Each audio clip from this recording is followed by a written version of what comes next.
ശ്രീ രാഹുൽ ഈശ്വർ, താങ്കൾ അനുകൂലിക്കുകയാണോ ഇവിടെ ദേശോത്സവത്തിൽ ഹമാസിന്റെയും ഹിസ്ബുല്ലയുടെയും ചിത്രങ്ങൾ ഉയർത്തിക്കാട്ടിയ പ്രവൃത്തിയെ?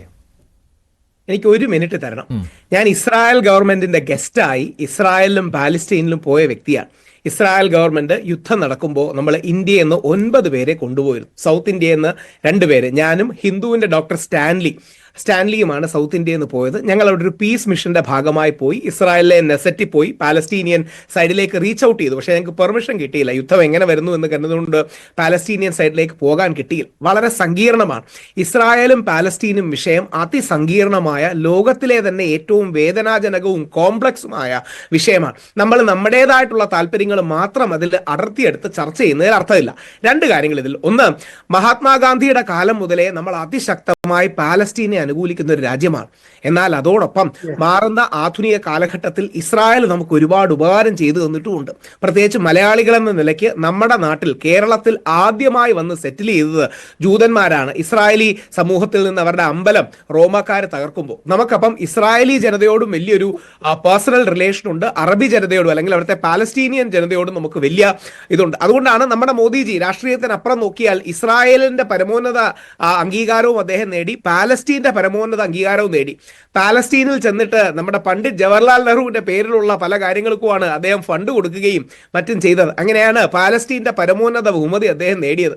ഇത് വളരെ സങ്കീർണമായ ഒരു വിഷയമാണ്. ഇനിയും ഹമാസിലേക്ക് വന്നാൽ, യഥാർത്ഥത്തിൽ ഹമാസ് ചെയ്തത്, ഹമാസ് ഈ ഒക്ടോബർ 7 ആക്രമണം നടത്തിയത് കാരണം ചിലർ 40,000 എന്ന് പറയുന്നു, ചിലർ 60,000 എന്ന് പറയുന്നു, ചിലർ 80,000 എന്ന് പറയുന്നു, ചിലർ 1,00,000 എന്ന് പറയുന്നു. അത്രയധികം ആൾക്കാർ തിരിച്ചു കൊല്ലപ്പെടുകയും ഉണ്ടായി. ഇസ്രായേലിൽ ഒരുപാട് ഹാപ്പി ആൾക്കാരുണ്ട്. അതായത് തോക്കിന് അവസരം കിട്ടിയ അപ്പം വെടിവെക്കുന്ന ആൾക്കാരുണ്ട്. നെസറ്റിൽ പോയി, അതായത് അവരുടെ ലോകസഭയിൽ പോയി എൻ്റെ first question what about Gaza എന്നുള്ളതായിരുന്നു ഞാൻ ആദ്യം ചോദിച്ച ചോദ്യം. കാര്യം അന്ന് ഏകദേശം 20,000-30,000-ഓളം പേര് അവിടെ മരിക്കുന്നുണ്ടായിരുന്നു. 2,000 പേരാണ് മറുഭാഗത്ത്, അല്ലെങ്കിൽ 1,200 പിന്നീട് റിവൈസ് ചെയ്തു. ഇതാണ് അവിടുത്തെ മരണത്തിന്റെ കണക്ക്. അപ്പം 10 ഇരട്ടിയും 20 ഇരട്ടിയും ഒക്കെ മറുഭാഗത്ത് മരിക്കുന്നു എന്നുള്ളതും ഒരു ഹ്യൂമാനിറ്റേറിയൻ സിറ്റുവേഷൻ വരുന്നു എന്നുള്ളത് വിഷമകരമാണ്. ഒരു ദിവസം രാവിലെ എണീച്ച് എനിക്കിത് റിയൽ എസ്റ്റേറ്റ് ആയിട്ട് ഡെവലപ്പ് ചെയ്യണമെന്നൊരു പ്രസിഡന്റ് പറയുന്നത്, ഡൊണാൾഡ് ട്രംപ് പറയുന്നത് നമുക്കെല്ലാം വിഷമമുള്ള ഒരു കാര്യമാണ്. കാര്യം അവിടത്തുകാരുടെ വീടല്ലേ, അവരുടെ സ്ഥലമല്ലേ. അപ്പം അത് റിയൽ എസ്റ്റേറ്റ് ആയിട്ട് ഡെവലപ്പ് ചെയ്യണോ വേണ്ടയോ എന്നൊക്കെ അവരുടെയും കൂടെ താല്പര്യമല്ലേ. അപ്പൊ അത് സങ്കീർണമായ ഒരു വിഷയമാണ്. യഥാർത്ഥത്തിൽ ഹമാസ് ചെയ്തത് ഈ എബ്രഹാം അക്കോർഡ്സ് എന്ന് പറയുന്നത്, അതായത് എബ്രഹാം പ്രവാചകനെ ജൂതന്മാരും ക്രിസ്ത്യാനികളും മുസ്ലിങ്ങളും എല്ലാം ഒരേപോലെ അംഗീകരിക്കുന്ന ആളാണ് എബ്രഹാം. അപ്പൊ എബ്രഹാമിന്റെ പേരിലുള്ള എബ്രഹാം അക്കോർഡ്സ് നോർമലൈസ്ഡ് ആകാതിരിക്കാൻ സൗദി അറേബ്യയും മറ്റ് അറബി ദേശങ്ങളും മുസ്ലിം ദേശങ്ങളും ഇസ്രായേലിനോട് അടുക്കാതിരിക്കാൻ വേണ്ടിയാണ് ഹമാസ് ഈ രീതി റിയാക്ട് ചെയ്തത്. ഹമാസിന് പോലും ഇത്ര വലിയൊരു കൗണ്ടർ റിറ്റാലിയേഷൻ ഉണ്ടാവുമെന്ന് കരുതിയില്ല. അത് നെതന്യാഹു അടക്കമുള്ളവരുടെ താല്പര്യം കൂടെയുണ്ട്. നെതന്യാഹു അവിടെ വലിയൊരു കറപ്ഷൻ സ്കാൻഡൽ നേരിടുന്നുണ്ട്. ഒരുപക്ഷെ നെതന്യാഹു ഈ യുദ്ധം കഴിഞ്ഞാൽ ജയിലിൽ പോകേണ്ടി വരും. ഇപ്പോൾ നെതന്യാഹുവിനുള്ള ഒരു പവർ വെച്ചാണ് നെതന്യാഹു അവിടെ നിൽക്കുന്നത്. അതുകൊണ്ടാണ് പരമാവധി ഈ വാർ കൂട്ടാനായിട്ട് നെതന്യാഹു തന്നെ ശ്രമിച്ചുകൊണ്ടിരിക്കുന്നത്. കാരണം അദ്ദേഹത്തിന് ഈ വാർ ഉണ്ടെങ്കിലേ അദ്ദേഹത്തിന് നിലനിൽപ്പുള്ളൂ. ഇല്ലെങ്കിൽ ഇസ്രായേൽ കേരളത്തിൽ ഈ ഹമാസിനും ഹിസ്ബുള്ളയ്ക്ക് കിട്ടുന്ന വീരാരാധന അതിനെ ന്യായീകരിക്കുന്നുണ്ടോ ഇല്ലയോ?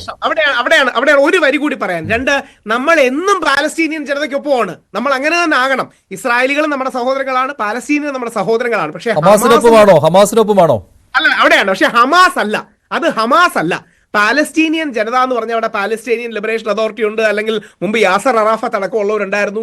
ഹമാസ് പലപ്പോഴും എടുക്കുന്നത് എക്സ്ട്രീം സ്റ്റാൻഡുകളാണ്.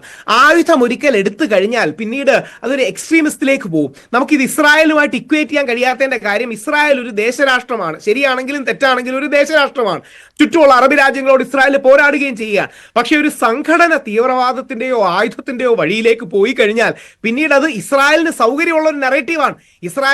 ഇസ്രായേലിലെ റൈറ്റ് വിംഗ് പാർട്ടീസ് കൂടുതൽ ഹോക്കിഷ് ആകുകയും പ്രശ്നമാകുകയും ചെയ്യും. യഥാർത്ഥത്തിൽ ഒരു വരി കൂടെ പറഞ്ഞ് അവസാനിപ്പിക്കാം. യഥാർത്ഥത്തിൽ മിഡിൽ ഈസ്റ്റിന് വേണ്ടത്, നമ്മുടെ മധ്യപൂർവേഷ്യയ്ക്ക് വേണ്ടത് ഒരു മുസ്ലിം മഹാത്മാഗാന്ധിയാണ്. പാലസ്തീന്റെ വിമോചനത്തിനും അതോടൊപ്പം ഒരു 2 സ്റ്റേറ്റ് സൊല്യൂഷനും. ഹമാസിനും ഹിസ്ബുള്ളയ്ക്കും കിട്ടുന്ന ഈ വീരാരാധന, അതിന് പിന്നിൽ എന്താണെന്നാണ് താങ്കൾ കരുതുന്നത്? അല്ല, ഞാൻ മഞ്ജുഷ ഒരു വരി ആത്മാർത്ഥമായിട്ട് പറയാം. എന്താ അറിയോ, പിള്ളേർ മരിക്കുമ്പോൾ, അവിടുത്തെ സ്ത്രീകൾ മരിക്കുമ്പോൾ നമ്മുടെ ജനതയിലെ പല ആൾക്കാർക്കും വലിയ വിഷമവും വേദനയും തോന്നും. നമുക്കൊന്നും ഒന്നും ചെയ്യാൻ കഴിയാത്തൊരു അവസരം തോന്നും. കാര്യം അവിടുത്തെ പിള്ളേർ മരിക്കുകയല്ലേ, അവിടുത്തെ അമ്മമാർ മരിക്കുകയല്ലേ. അപ്പൊ അത് ചെയ്യുമ്പോൾ ഒരു റിയാക്ഷന്റെ ഭാഗമായി ഈ ഹാർട്ട് ലൈൻ എടുക്കുന്നവർക്ക് ഒരു വീരാരാധന ഉണ്ടാകുന്നതാണ്. അതാണ് അതിന്റെ സത്യം. ഈ ഹാർട്ട് ലൈൻ എടുക്കുന്നവർ അവരുടേതായ ഡിഫൻസിന്റെയോ അല്ലെങ്കിൽ പ്രതിരോധത്തിന്റെയോ ആൾക്കാരെയോ ഒക്കെ കാണുന്നതിന്റെ റീസൺ അതാണ്. അവിടെയാണ് ഇതിൽ ഒരു മോഡറേറ്റ് മിഡിൽ ഗ്രൗണ്ട് നമുക്ക് എടുക്കാൻ കഴിയുന്നത്. ലോകം ഇതാ നോക്കുന്നത്. അതായത് എങ്ങനെയാണ് ഈ മധ്യപൂർവേഷ്യയിലെ ഇസ്രായേൽ പാലസ്തീൻ വിഷയം സോൾവ് ചെയ്യുക, ജെറുസലേം ഒരു അന്താരാഷ്ട്ര സിറ്റിയായി നിലനിർത്തുക, 2 സ്റ്റേറ്റ് സൊല്യൂഷൻ ഉണ്ടാകുക. യഥാർത്ഥത്തിൽ ഈ നമ്മൾ രണ്ടുപേരെയും, ഇന്ത്യയുടെ പ്രാധാന്യം കൂടെ പറഞ്ഞ് അവസാനിപ്പിക്കാം. ഇന്ത്യയുടെ പ്രാധാന്യം നമുക്ക് രണ്ടുപേരെയും സപ്പോർട്ട് ചെയ്യാൻ കഴിയണം. പാലസ്തീൻ സഹോദരങ്ങളെ സപ്പോർട്ട് ചെയ്യാൻ കഴിയണം, ഇസ്രായേലി സുഹൃത്തുക്കളെ സപ്പോർട്ട് ചെയ്യാൻ കഴിയണം. ലോകത്ത് അങ്ങനെ ബാലൻസ് കൊണ്ടുവരാൻ സാധിക്കുന്ന നമ്മളാണ്. അതോടൊപ്പം ഒരു കാര്യം കൂടി, വാര്യംകുന്നത്ത് കുഞ്ഞഹമ്മദ് ഹാജി നമ്മുടെയാണ്, അല്ലെങ്കിൽ വാര്യംകുന്നത്ത് നമ്മുടെയാണ്, വീര സവർക്കറും നമ്മുടെയാണ്. വീര സവർക്കർ നമുക്ക് വേണ്ടി 11 വർഷം ജയിലിൽ കിടന്ന വ്യക്തിയാണ്.